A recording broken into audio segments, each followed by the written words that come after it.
બાયડ તાલુકાના પગિયાના મુવાડા ગામે શુક્રવારે સવારના સુમારે પ્રેમ પ્રકરણમાં યુવતીના પરિવારજનોએ પ્રેમી યુવકને થાંભલા સાથે બાંધીને તાલિબાની સજા આપવાની સાથે યુવતીની લાશ કૂવામાંથી મળ્યા બાદ યુવતીના પરિવારજનો અને ટોળું બેકાબૂ બની યુવકને મારી નાખવા માંગતું હોય તેમ તૂટી પડતા પોલીસે હવામાં ફાયરિંગ કરી ટોળાને વિખેરી નાખીને યુવકને તાબડતોબ વાત્રક હોસ્પિટલમાં ખસેડ્યો હતો।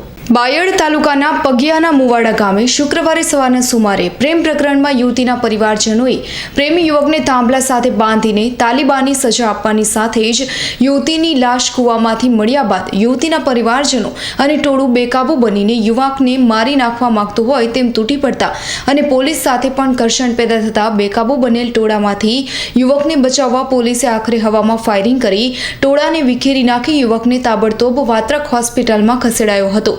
આ ઘટના બાદ કાયદો હાથમાં લેનાર ટોળા સામે સાઠંબા પોલીસે ટોળા સામે રાયોટિંગનો ગુનો નોંધ્યો છે। બીજી બાજુ યુવતીના પરિવારજનો અને ટોળાના મારનો ભોગ બનેલ યુવકે યુવતીના 8 પરિવારજનો સામે નામજોગ ગુનો નોંધાવતા પોલીસે કાયદેસરની કાર્યવાહી કરી હતી। યુવતીના આકસ્મિક મોતનો ગુનો નોંધાયો છે। જયદીપ ભાટિયાનો રિપોર્ટ, અરવલ્લી।